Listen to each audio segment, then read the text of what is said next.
Today's video is gonna kind of be a follow-up video to the video I posted a few weeks ago where I talked about how I lost 40 pounds in a sustainable, healthy way. I had such good feedback from you guys on that video, and I was so nervous to post that because clearly I'm a makeup channel, who am I to talk about fitness stuff? But so many of you guys in the comments just really resonated with what I said, and so many people wanted to see more content like this, so this is the follow-up. I highly recommend checking out that video first because in this one I'm gonna go into some more specifics and answer some questions that I got from that first video. So in this video, I want to go more in depth about food and nutrition and just kind of what I ate, because for me, that's what I really had to lock in order to lose the 40 pounds. But again, I didn't do anything crazy. I didn't do a crazy amount of restrictions or diets. I really did just try to follow an 80-20 lifestyle. I'm also going to talk about the subscriptions that I have subscribed to with my own money that truly have made living this healthy lifestyle a little bit easier, just more convenient. And at the end of this video, I'm going to talk a little bit about what my current workouts look like. I want to preface this video by saying that nothing is sponsored in this video because I'm going to be talking about subscriptions, and people have done sponsorships with these companies. And this is not sponsored, but if any of these companies do want to sponsor me, you know where to reach me. I'm also a little sick right now, so if my voice sounds a little bit funny, that's why, but let's dive right in.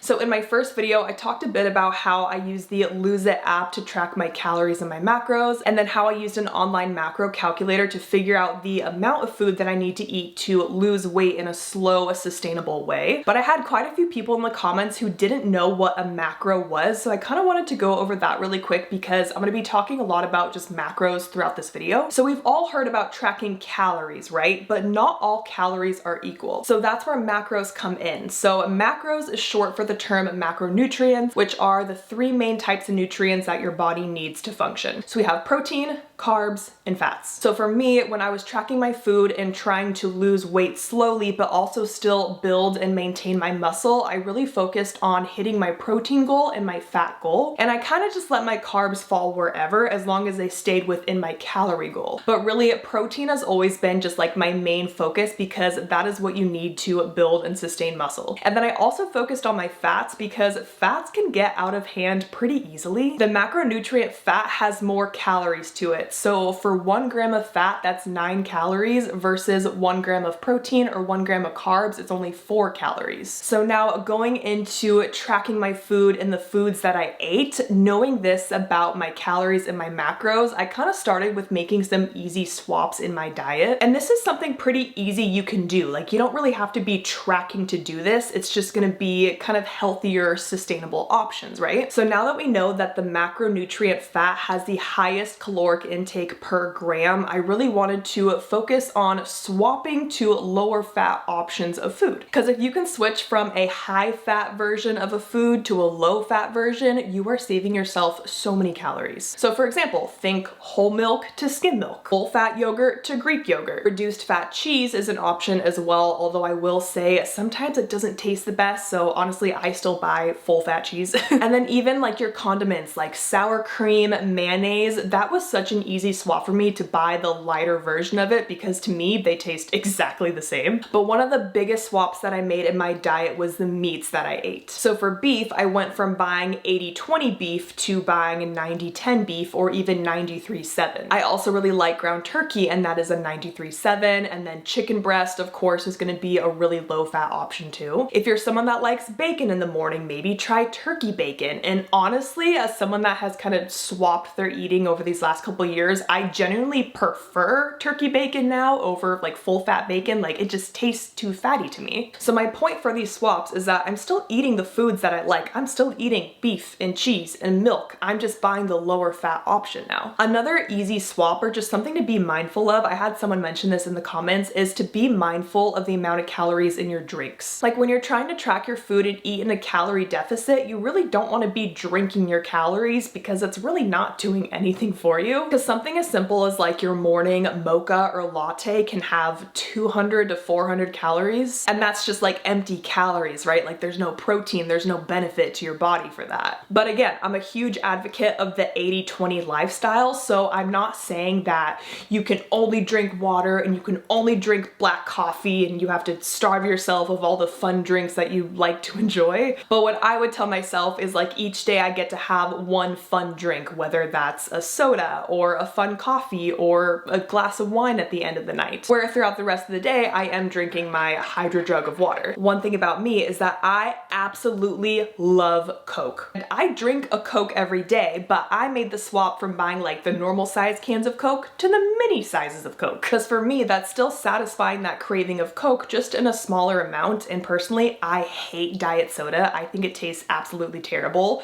I wish I was someone that enjoyed it, but I don't. I love a full sugar Coke. Give it to me, you know? So if you are trying to be mindful of your calories, just be mindful of the amount of calories in your drinks, but still allow yourself to have them, just in moderation. Another kind of just overall big tip I wanted to give that's really gonna make this tracking lifestyle easier, especially if you're new to it, is to buy a food scale and learn how to track your food in grams and ounces by weighing out your food. I even think back to when I was in college, like trying to manage my calories and stuff, like I would use measuring cups, you know, trying to scoop out a quarter cup of this and your half cup of this, and like there's just too many half cups. Like it really is easier to just weigh your food, and that's how you're gonna get the most accurate numbers, right? By the weight, not just trying to level out a measuring cup. And weighing your food might kind of sound like a daunting task at first, especially if you haven't done it before, but I promise it is easier. I highly recommend getting a food scale. I think any of them out there are good, but I will link the one that I use down below. And then I also just wanted to mention the food scale in general because I will be talking about grams and ounces throughout this video, so that's why I talk about that, because I weigh out my food instead of using like tablespoons and measuring cups. Now let's get more specific, and I want to talk about the foods that I actually ate and the foods that just really helped me maintain this lifestyle. And this is where it's about to sound sponsored, but it is not. So the first food and subscription that just really helped me overall is Oats Overnight. I brought up my whole box to show you. I swear I could write an essay on why I love Oats Overnight, and it's funny because when I was first introduced to this company by my ex, probably like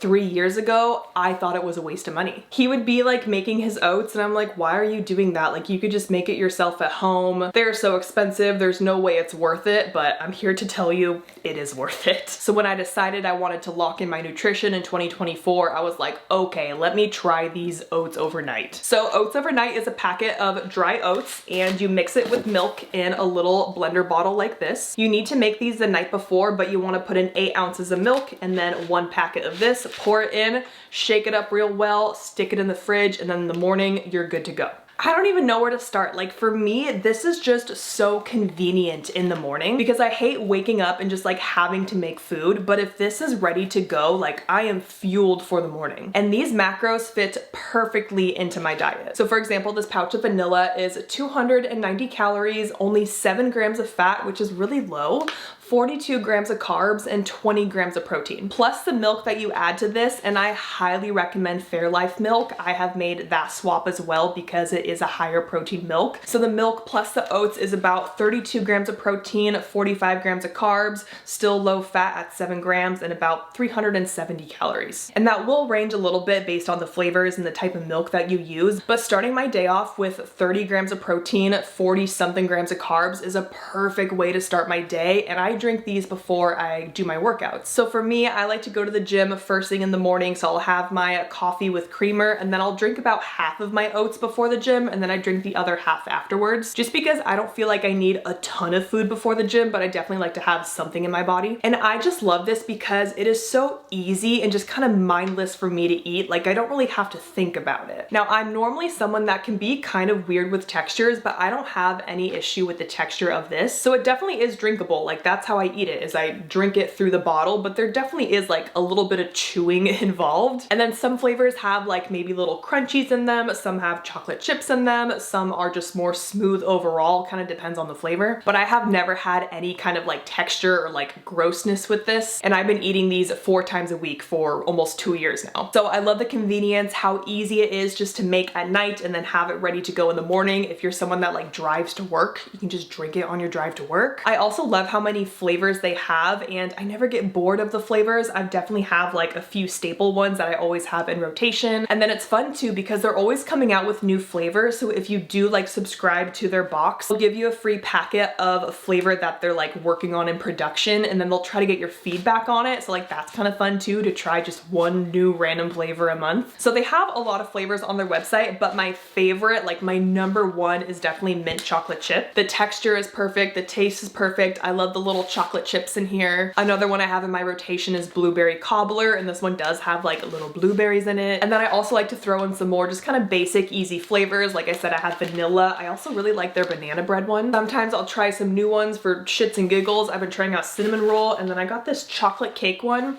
Didn't love this one, it was too sweet for me, but that's okay. I've literally never hated a flavor enough to not drink it. Like, they're all edible to me. You see why I had to say that this isn't sponsored? Because it sounds so sponsored. But that's why I love these two, because there are so many fun flavors. Like, you could totally make your own oats overnight at home. I have seen so many recipes online, people make them in their little mason jars and stuff, and I have tried that before, but I just could never get the taste right, and it was just never enjoyable for me. So that is my obsession with oats overnight. Convenient, easy, delicious, 30 grams of protein to start the day, butter. But it also just keeps me full for hours. Let me think, I probably eat them around 7 in the morning, and then I don't eat again until, I don't know, 11 or 12. So that's like 4 or 5 hours with just that for breakfast. I am good to go. So again, I've only ever been a paying subscriber of this, but if you want to check it out, I will leave my referral link down below. I think it gives you some money off. It gives me some money off. It's a win-win for everyone. And in your first subscription order, you do get a free blender bottle, which you will need to eat the oats. Okay, I'm done talking about oatmeal now.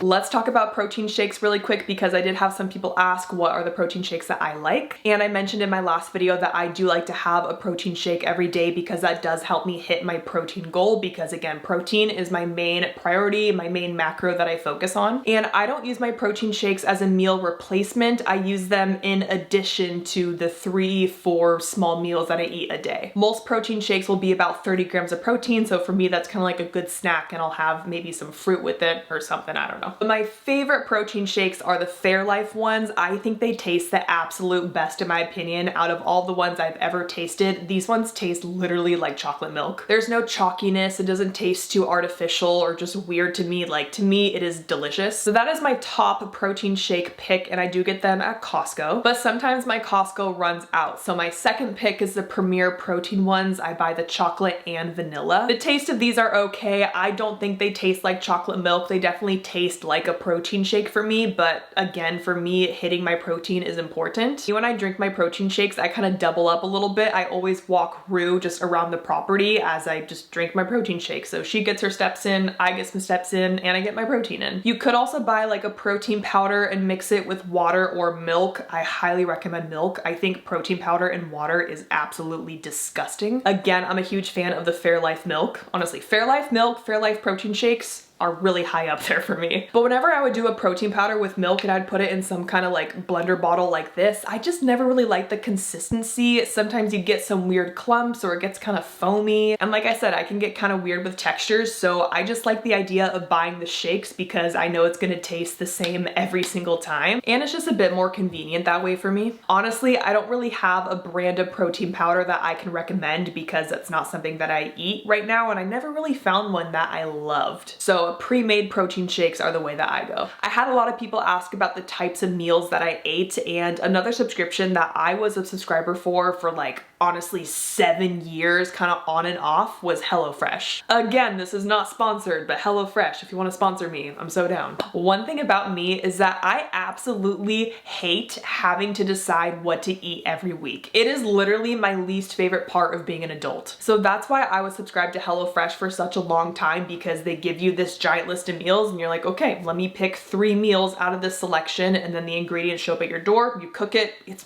easy. I kind of learned how to cook from HelloFresh because the instructions are very easy to follow. The ingredients are pretty basic and just like, you know, your typical ingredients. But I did notice that the quality of the ingredients in my boxes weren't always the best. Sometimes I would get like the smallest vegetables in the world, or sometimes there would be missing ingredients, and that is just like really frustrating when you're trying to cook dinner, you know? So what I did is that I downloaded all of my favorite HelloFresh recipes, and now I just kind of pick from those week to week. Like I literally have a folder in my laptop that's like HelloFresh recipes, and I can pick from those, buy the ingredients myself, and make it at home. Some of my favorite meals from them are like their flatbread pizzas, you know, top that with vegetables and whatever kind of meat you want. They have like a Korean beef bowl that I really like. They also have these firecracker meatballs. Oh, and then the Vietnamese chicken bowl, the little side for that they make is like this carrot, cucumber, cilantro salad. Like I never would have thought of that myself. So I've definitely found some of my like go-to staple meals from HelloFresh. And I'm pretty sure that anyone can have access to like the HelloFresh cookbook of like all the meals and recipes. I'm not 100% sure on that, but I think so. Speaking of HelloFresh, literally just this week, I signed up for Factor, which is owned by HelloFresh, and maybe you've seen their ads because I have been getting so many Factor ads. But pretty much Factor is pre-made meals, so like there's no cooking involved. It's a meal that's ready to go. You just gotta microwave it and it's good to go. So I think because I was a HelloFresh customer for so long, I got a postcard in the mail from Factor that had just like a really good discount on it. I think it was like 50% off your first box and then 20% off your next couple boxes after that. So I signed up and I literally ate my first meal yesterday and it was pretty solid. They had a lot of meals to choose from. I want to say there was like over 20 meals and they had kind of something for everyone, kind of depending on whatever your diet is. So for me, obviously I just chose like the high protein ones. Again, I'm paying for this myself, but I just wanted to try Factor just to kind of switch it up. And I really like convenience. Like you'll kind of recognize by all these things that I'm talking about today, like I like things that are easy and convenient. So I picked out higher protein meals, but I did notice though that the fat is a little bit high on some of the meals. It's a little bit higher than I would like to eat for a full meal, but I think a lot of the fat comes from like the sauces they use. So I think I could probably just like use less sauce or something, you know? But I'll definitely keep you guys updated on how Factor works for me and whether or not I continue to use it. I think it might just be something I use when I just kind of need like a break from cooking. So I'll keep you guys updated. Another food tip, just kind of overall that really helped me, was get comfortable eating kind of the same foods or the same types of meals every day. And for me, any kind of rice bowl became just like a staple in my food rotation, and it is still a staple to this day. Turns out I really like rice, and for me it's just another easy food to eat. And there are so many ways that you can make like a rice bowl, you know? So for me, rice has kind of become like my preferred carb source. Like I prefer rice over pasta now because I feel better after I eat rice versus pasta. I don't know. And it's really easy to make. I eat jasmine rice. I don't eat brown rice. I think brown rice tastes disgusting, and honestly the macros are pretty freaking similar between jasmine rice and brown rice. I know that rice cookers are a thing, but I make my rice in my Instant Pot. I make a batch every single week and it turns out absolutely perfect every single time. So one of my go-to lunch meals of last year in 2024 was a beef and rice bowl. I am the type of person that will hyperfixate on a meal and I will eat it over and over and over until I get sick of it, which is usually about a 3-month period. So for my beef and rice bowls, I would eat, 100 grams of rice, 4 ounces of my 90-10 ground beef, kind of seasoned however I want. I'd add a serving of shredded cheese, maybe some pico de gallo. I'd have my mini Coke, and that was my lunch. I even ate beef and rice so much that I would like sing a little song to myself every time I would eat my beef and rice lunch. Beef and rice, rice and beef. So weird. But as expected, I got kind of sick of ground beef, so my current obsession that I think I'm almost over because I'm kind of at that 3-month period now is ground turkey. And I did post a short of my go-to ground turkey recipe. It is absolutely delicious, so I'll link that down below and up in the cards if you want to check that out. So honestly, I still eat some kind of rice bowl every single day, and right now it's my ground turkey rice with like edamame. It's so good. So like I said, get comfortable eating the same types of foods or almost kind of the same meal every day, and that kind of goes hand in hand with learning how to meal prep. Because honestly, if you're trying to like accurately track your food, it is going to be so much harder if you're eating different things every single day. And you're going to get burnt out pretty quick if you're trying to track a different meal every single day. But if you're someone like me that, I can eat my oats for breakfast every day, I have my beef and rice bowl for lunch, and then usually my dinner is something different. So when I meal prep, I like to prep for about 3 to 4 days. days. I don't like to go any longer than that because I think food that's reheated after 4 days is kind of gross to me. But it's also helpful to meal prep because once you kind of figure out the meals that work for you, you can kind of have a rotation of those meals. And once you kind of get used to meal prepping and tracking your food, you're gonna figure out the foods that fit well into your calorie deficit or whatever you're tracking. And when you find those foods and those meals that fit, it just becomes a habit to eat those foods and kind of have a rotation of meals that work for you. So my favorite person to follow for meal prep recipes, hands down, is Zach Coen. I want to say I found him about 2 years ago, maybe on TikTok or Instagram Reels, but he has so many free recipes on his social media, on his TikTok, on his Instagram,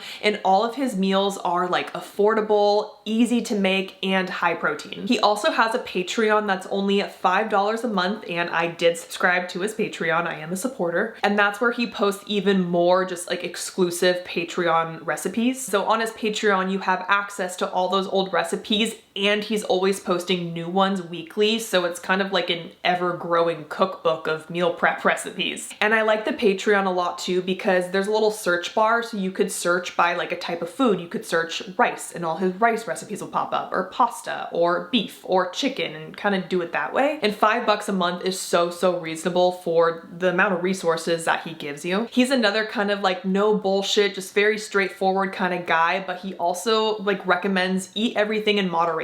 So he's never preaching about any crazy diets or anything. So that ground turkey meal that I just mentioned and posted a short of, that recipe is from him. He actually made it with chicken, but sometimes I get sick of chicken, so I made it with ground turkey. But I definitely have some staple meals from him that I really love. He has this spaghetti carbonara with bacon. It is so freaking good. I actually might make that one soon. I've been craving it. He also has like a cheesy ranch pasta one that is one of my staples. So again, like I like to find a rotation of meals that work for me. I have a rotation from like HelloFresh and then a rotation from Zach, and I just like pick and choose for the weeks. Of course, I will link him down below for you. So I kind of briefly touched on it, but here's what like a usual day of eating looks like for me. So in the morning before the gym, I always start out with a coffee. I just like to make cold brew at home, and then I add whatever kind of creamer I want into that. And then like I said earlier, I have half of my oats before the gym and then the other half afterwards. And then usually around 11 or 12, I like to make a second breakfast because I really like eggs. So I'll do 2 eggs, 2 pieces of turkey bacon, a piece of toast, and that'll hold me over for a while. And then sometime in the early afternoon, I'll have my protein shake, walk with Rue around the property. And then like I said, my lunch is usually some kind of rice bowl. So right now it's rice and ground turkey, of course flavored and seasoned and everything. It's not plain, I promise. With my edamame and my mini Coke. And then also to help me hit my protein goal, it works for me to have a Greek yogurt a day. So I just like to buy the Chobani ones. I really like the key lime pie. They have a peach one, a raspberry one. I'll have like a little yogurt snack, maybe with some crackers, because usually I want something crunchy around then. And then usually my dinner is some kind of HelloFresh recipe, but I think for the next few weeks, it's gonna be some kind of factor meal, which I will keep you guys updated on. And then around bedtime, I always like to have my little pack of goldfish. Sometimes if I want something sweet, I like to buy candy too. So I'll have maybe like a Reese's peanut butter cup or a little Kit Kat, the little fun size ones. Those are delicious to me. So that's kind of what I eat in a day and what has helped me lose 40 pounds. Actually, I think I'm at 42 pounds at this point, which is crazy. Okay, so that was a lot of talking about food, but now I kind of want to talk about what my workouts look like because I did have some questions on that. So I kind of briefly mentioned this in the first video, but I like to do weightlifting, and for about 3 years I followed Brett Contreras's Booty by Brett program, and that program just taught me so much overall about weightlifting. I liked his program a lot too because he has different splits kind of just depending on your schedule. So for a while I followed his 3 full body days, so I would work out Monday, Wednesday, Friday, full body each time. Or he also has a 4 to 5 day split if you can get into the gym more days a week. But what I've been doing since like 2024 is I write my own workout program. I kind of mentioned this in the first video, but I've spent a lot of my time just like researching workouts. There's one person I like to follow. His name is Jeff Nippard. He's a very like science-based lifter, so I got a lot of my knowledge from him too of like what workouts are best and what movements to do for muscle growth. But anyways, I write my own program and I currently lift 4 times a week, and I split my workouts between push, legs, pull, legs. So normally Monday is my push day, and that's where I do my chest, shoulders, and tricep movements. Tuesdays I do quads and glutes. I rest on Wednesdays. Thursdays are my pull days where I'm doing back and biceps, and then Fridays is my second leg day where I'm doing glutes and hamstrings. So I really do the same workouts week to week, and I like to follow my programs for about 8 to 12 weeks, and then I'll kind of switch it up because maybe I get a little bored or just, you know, want to change things up a bit. But I'm always kind of doing the same movement patterns and kind of doing like the big lifts. You know, I do my bench press, I do my squats, I do my hip thrusts. And then over this 8 to 12 week period, I do aim for progressive overload, which is gradually increasing the weight, the reps, or just your intensity over time. So when I'm doing my workouts, if I'm comparing my week 1 to my week 8, like my week 8, usually I'm a lot stronger by that point. And I like to write my own workouts because there are really so many different things that you could focus on in the gym. Like when I first kind of got into weightlifting, I loved like the big 3, and I low-key wanted to become a power lifter. Like I spent so long mastering how to deadlift, bench, and squat, because like those are the big 3, and at that time I would do more low reps, high weight because I just wanted to be really strong moving this heavy weight. But I've learned that my training preferences kind of change over time. Like I don't even deadlift anymore. I haven't deadlifted for probably 2 years now because I just don't want to. But there's still other lifts I can do that are going to hit those same muscles. And I've kind of realized I don't want to become a power lifter, so I don't need to deadlift. But in 2024, when I really wanted to lock in, I went from doing low reps, high weight to more higher reps. So I kind of focused more into like an 8 to 12 rep range. But as my training preferences have kind of changed, I'm at a point now where I'm kind of like, I want to dabble a little bit into calisthenics and kind of do more like body weight exercises. It took me months and months of working on this, but I can finally do like a real good solid push-up now. I can do 2 good push-ups in a row. And now that I'm lighter as well, I really want to get my first pull-up. Like that's kind of my goal right now, is get a pull-up. So now some of my training looks a little bit more like calisthenics, where I do a lot of like dead hangs and hollow body holds and a lot of like eccentric movements. I did eccentric chin-ups last week for the first time in probably like 2 years because I couldn't do it when I was weighing at 226, but now that I weigh like 185, I can. But oh my gosh, my entire upper body and my abs were so sore for like 4 days after doing those eccentric chin-ups. But it felt so good for me. And so for me, it's kind of fun to have a goal of something to work towards. And for me, that's a pull-up or a chin-up. Honestly, any kind of way I can get up, I'll take. But that's what I like about weightlifting in the gym, is that there are kind of ways to switch up your routine and keep things a little bit fun. But really, if you are trying to build muscle, you do need to do the same movements over time to build the muscle. I had someone comment and they said that they find the gym like really boring and repetitive. And I think if you're someone that's just kind of like, ugh, I have to go to the gym, and like you're at the gym and you're just kind of like going through the motions, yeah, that's like really boring. That's not fun. But really a lot of this is just kind of shifting your mindset. And one thing that kind of clicked in my brain a couple years ago at this point is telling myself that I get to work out. I get to move my body. Like what a blessing that is, because there are some people who can't. And what I love about weightlifting too is that you are only in competition with yourself. And so if you are actually going to the gym, you are tracking your workouts, and you are like actually pushing yourself to be better week to week, I think that shit's really fun. For me and my mindset, it's like I show up to the gym and I ask myself, like, how can I be even better than I was the week before? Whether it's doing 1 more rep or just slightly increasing that weight, or more time under tension, or even better mind-muscle connection. It's hard for me to explain, but I just love the gym because I really feel like I am bettering myself when I'm at the gym, and like it's just so fun for me. But I am also the kind of person that loves structure. I love routine, so I love going to the gym and showing up and knowing exactly what I'm doing that day and just pushing myself. Like that shit is so fun. I do think it could be a fun video if I do like what I eat in a day plus like my workout for the day. I guess that's kind of like taking you through my entire day almost, but that kind of video would tell you like exactly what I'm doing at the gym. So let me know if you'd want to see something like that. But that is gonna wrap up this video. So I really hope you guys enjoyed this one as well. If you have any like specific types of videos you want to see on this kind of fitness lifestyle content, please let me know down below. And really, I would love to try to find like a balance of this on my channel here where like, of course, I'll still do makeup. Like that is my life, but also health and fitness because that is another really big part of my life and it's fun for me to share that with you guys. So let me know what other types of videos you want to see with this type of content down below. I hope you enjoyed this video and I'll see you guys in the next one.